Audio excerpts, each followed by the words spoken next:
Please subscribe and don't forget to press the bell icon to get notified whenever we upload a new video. चीन की चेतावनी ने भारत के 2 राज्यों के लिए बड़ा खतरा पैदा कर दिया है। चीन ने ब्रह्मपुत्र नदी में पानी छोड़ा है और साथ ही भारत के लिए चेतावनी दी है कि इससे अरुणाचल प्रदेश और असम में भीषण बाढ़ का खतरा हो सकता है। इसको लेकर दोनों राज्यों में अलर्ट भी जारी किया गया है।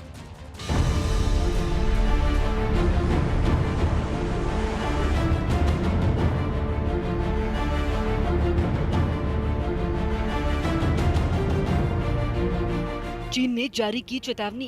भारत के लिए चीन की चेतावनी से बढ़ा खतरा। भारत के 2 राज्यों पर बाढ़ का खतरा। चीन इन दिनों भारी बारिश से जूझ रहा है। बारिश ने चीन की मुसीबत बढ़ा दी है। भारी बारिश की वजह से ब्रह्मपुत्र नदी में, जो चीन में सांगपो नदी के नाम से जानी जाती है, पानी का बहाव बढ़ गया है। पिछले 150 वर्षों में इस नदी में पानी का स्तर इतना कभी नहीं हुआ। ऐसे में चीन ने सांगपो नदी में 9020 क्यूमेक यानी क्यूबिक मीटर प्रति सेकंड पानी छोड़ा है। साथ ही चीन ने भारत के लिए चेतावनी भी जारी की है कि इस वजह से 2 राज्यों अरुणाचल प्रदेश और असम में भीषण बाढ़ का खतरा मंडराने लगा है। ब्रह्मपुत्र नदी में पानी छोड़े जाने की चीन की चेतावनी के बाद अरुणाचल प्रदेश और असम में अलर्ट जारी किया गया है। अलर्ट में कहा गया है कि चीन ने ब्रह्मपुत्र नदी में पानी छोड़ा है। ऐसे में भीषण बाढ़ का खतरा मंडरा रहा है। सरकारों ने निचले इलाकों में रहने वालों को सावधान रहने की सलाह दी है और नदी में मछली पकड़ने न जाने की सलाह भी दी गई है। इसके साथ ही असम में डिब्रूगढ़ के अधिकारियों को जिला मुख्यालय न छोड़ने के निर्देश दिए गए। हमें सतर्क रखना जरूरी है। काफ़ी इसका कुछ इंतजाम करना है। कल रात में भी यहाँ के जो एयरफील्ड, पगलेक और पासीघाट टाउन में जो बसे हुए उन लोग रात भर नहीं सोया, दौड़ का मारे, क्योंकि पानी का जो जलस्तर जो बढ़ा है वो चिंताजनक बात है। चीन में सांगपो यानी ब्रह्मपुत्र नदी कहर बरपा रही है।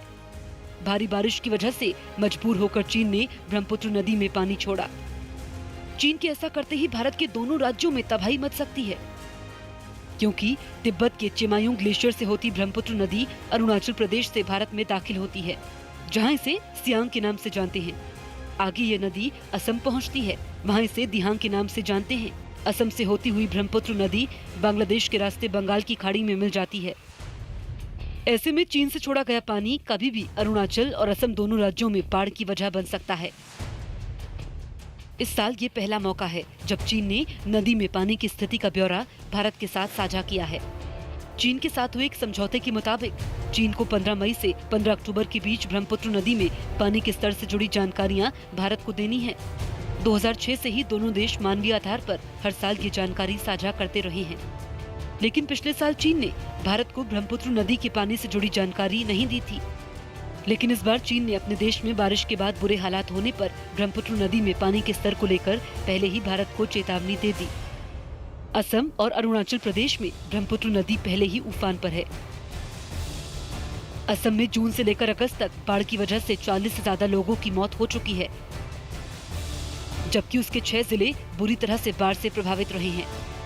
ऐसे में चीन की तरफ से ब्रह्मपुत्र नदी में छोड़े गए पानी से हालात और खराब हो सकते हैं। गुजरात के सुरेंद्रनगर में एक आदमी बिना कपड़ों के खड़े 3 लड़कों को बेसबॉल के बैट से बेरहमी से पीटने लगा। पीटने वाले आदमी ने तीनों पर डीजल चुराने का आरोप लगाया, जिसके बाद उसने तीनों लड़कों को पकड़कर उनके कपड़े उतरवा दिए और एक दीवार के सहारे खड़ा कर उनको बेसबॉल के बैट से पीटने लगा। इस दौरान पीटने वाला आदमी तीनों लड़कों से डीजल चोरी के बारे में भी पूछता रहा।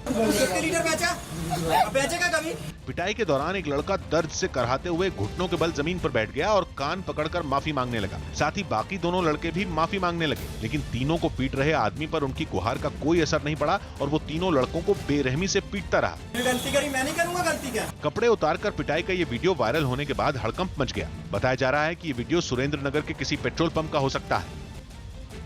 मुंबई में एक महिला को समंदर में डूबने से बचा लिया गया। वहां बीएमसी की ओर से तैनात कुछ क्लीनअप मार्शल ने महिला को समंदर से बाहर निकाल लिया, लेकिन इसके लिए उन्हें कड़ी मशक्कत करनी पड़ी। हालांकि 2 लोगों ने महिला को लहरों में बहने से बचा लिया, लेकिन उसे पानी से बाहर निकालना भी मुश्किल काम साबित हुआ।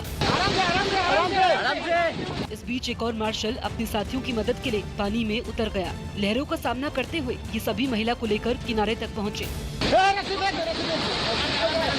वहीं किनारे खड़े दूसरे मार्शल भी मुस्तैद थे, जो हाथ पकड़कर अपने साथियों को पानी से निकालने की कोशिश करने लगे, लेकिन तभी एक तेज लहर ने उन्हें फिर से पानी में धकेल दिया। गनीमत ये रही कि एक दूसरे से इनके हाथ नहीं छूटे और वो महिला को सही सलामत समंदर से बाहर निकालने में कामयाब रहे। म्यांमार की राजधानी नेपिडो के पास पानी में डूबे एक इलाके में बचाव दल के सदस्य टॉर्च लेकर छानबीन करने लगे। इस इलाके में भारी बारिश की वजह से एक बांध के टूटने के बाद 85 से ज्यादा गांव बाढ़ में डूब गए। जहां बचाव दल के सदस्यों ने लोगों की तलाश के लिए छानबीन की। बांध टूटने की वजह से कई इलाकों में बाढ़ का पानी सड़कों पर नदी की तरह बहता नजर आया। इस बाढ़ का असर इस इलाके में रहने वाले 65,000 से ज्यादा लोगों पर पड़ा। बांध टूटने की वजह से वहां के खेतों में भी पानी सैलाब की तरह बहने लगा, जबकि एक पुल को बाढ़ की वजह से भारी नुकसान पहुंचा।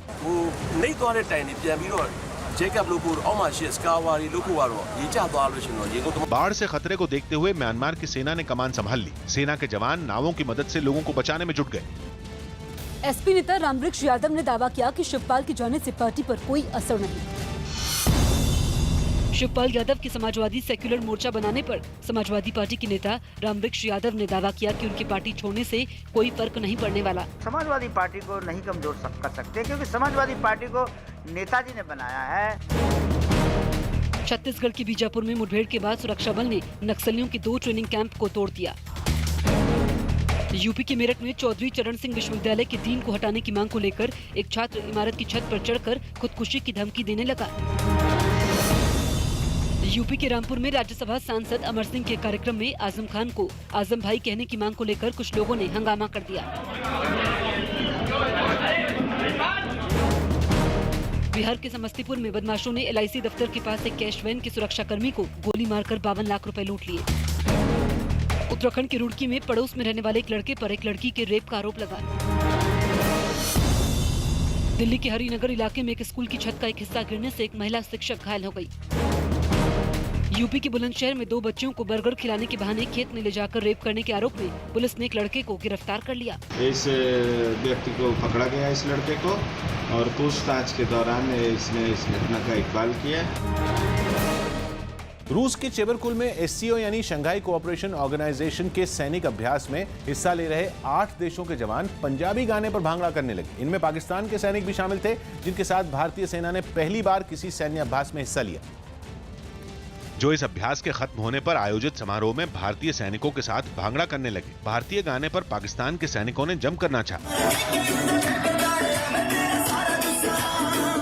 इस कार्यक्रम में चीन के सैनिकों ने भी अपनी संस्कृति की झलक दिखाई।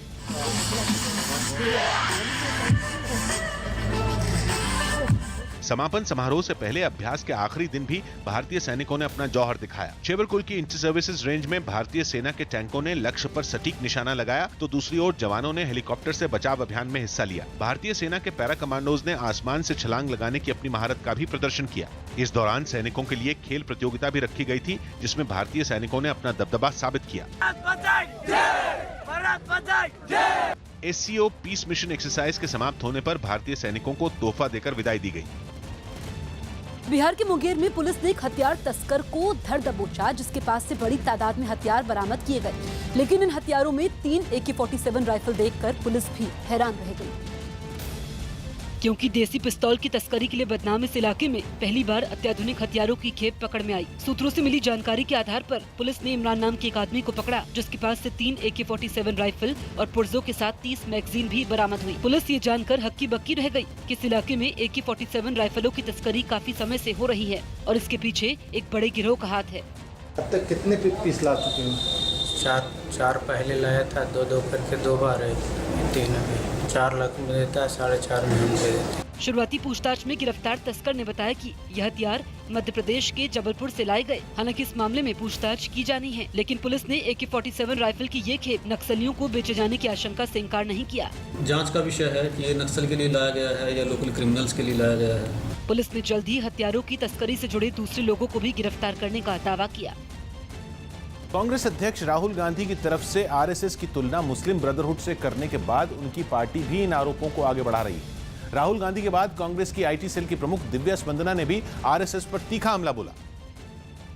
जिसके लिए उन्होंने ट्वीट का सहारा लिया। ट्विटर पर दिव्या स्पंदना ने आरएसएस और मुस्लिम ब्रदरहुड की तुलना करते हुए लिखा कि 1920 के दशक में मुस्लिम ब्रदरहुड की तरह आरएसएस की भी स्थापना हुई। यही नहीं, दिव्या स्पंदना ने दावा किया कि मुस्लिम ब्रदरहुड और आरएसएस का लक्ष्य सेकुलर स्टेट को बदलने का है। इसके अलावा उन्होंने ये भी दावा किया कि 2011 में अरब क्रांति ने मुस्लिम ब्रदरहुड को ताकत दी, जिससे मोर्सी सत्ता में आए, जबकि 2011 में अन्ना आंदोलन से आरएसएस को तेजी मिली, जिसकी वजह से प्रधानमंत्री मोदी सत्ता में आए। कांग्रेस नेता ने यह भी दावा किया कि मिस्र पर मुस्लिम ब्रदरहुड की तरह आरएसएस देश पर नियंत्रण चाहता है। दिव्या स्पंदना ने दलील दी कि मिस्र के राष्ट्रपति की हत्या के बाद जिस तरह मुस्लिम ब्रदरहुड पर बैन लगा, वैसे महात्मा गांधी की हत्या के बाद आरएसएस पर बैन लगा था। मुस्लिम ब्रदरहुड से आरएसएस की तुलना पर बीजेपी ने कांग्रेस के खिलाफ मोर्चा संभाला और उसकी सियासी समझ पर सवाल खड़े कर दिए। दिव्या स्पंदना जी वही कह रही हैं जो उनके बॉस राहुल गांधी कहते हैं, और कहीं न कहीं राहुल गांधी हो या दिव्या स्पंदना, उनमें सोच की कमी है, सोच नहीं है, वो भारत को पहचानते ही कहाँ है। दिव्या स्पंदना से पहले लंदन के एक कार्यक्रम में राहुल गांधी ने आरएसएस के काम करने के तरीकों को अरब देशों के मुस्लिम ब्रदरहुड की सोच से जोड़ दिया था। आरजेडी विधायक कुंती देवी के घर से हथियार बरामद हुआ। बिहार के गया में पुलिस ने छापेमारी के समय आरजेडी विधायक कुंती देव के घर से हथियार के साथ एक आरोपी को गिरफ्तार कर लिया। एक व्यक्ति जैकी कुमार जो है, उनको 3 हथियार और गोली के साथ गिरफ्तार किया गया है। उत्तराखंड में फिल्मों की शूटिंग को बढ़ावा देने के लिए राज्य के मुख्यमंत्री त्रिवेंद्र सिंह रावत ने मुंबई में हिंदी फिल्म इंडस्ट्री के कई दिग्गजों से मुलाकात की। यूपी के महोबा में मामूली विवाद के बाद एक रिटायर्ड पुलिसकर्मी के 3 बेटों पर एक लड़के की हत्या का आरोप लगा। ये घटना एक जघन्य घटना है, इसमें कठोरतम कार्रवाई हम लोग सुनिश्चित कर रहे हैं। यूपी के कुशीनगर में एक दारोगा पर धमकी देने के आरोपों के बाद पुलिस ने कार्रवाई का भरोसा दिया। मध्य प्रदेश के इंदौर में एक पटवारी के घर समेत 6 ठिकानों पर लोकायुक्त के छापे में करोड़ों रुपए की संपत्ति का पता चला। यूपी की शामली में एक लड़की ने अपने एक रिश्तेदार पर शादी का झांसा देकर रेप करने का आरोप लगाया। हम अपने थानेदार को जांच करने के लिए आदेश किए हैं, जो भी फैक्ट्स आएगा उसका। बिहार की खगड़िया में तालाब में डूबने से एक बच्चे की मौत हो गई। महाराष्ट्र के ठाणे में पुलिस ने गुटखा गोदाम पर छापा मारकर भारी मात्रा में गुटखा बरामद कर लिया। बिहार के मोतिहारी में तालाब में डूबने से 3 बच्चों की मौत हो गई, जबकि गांव वालों ने 2 बच्चों को बचा लिया।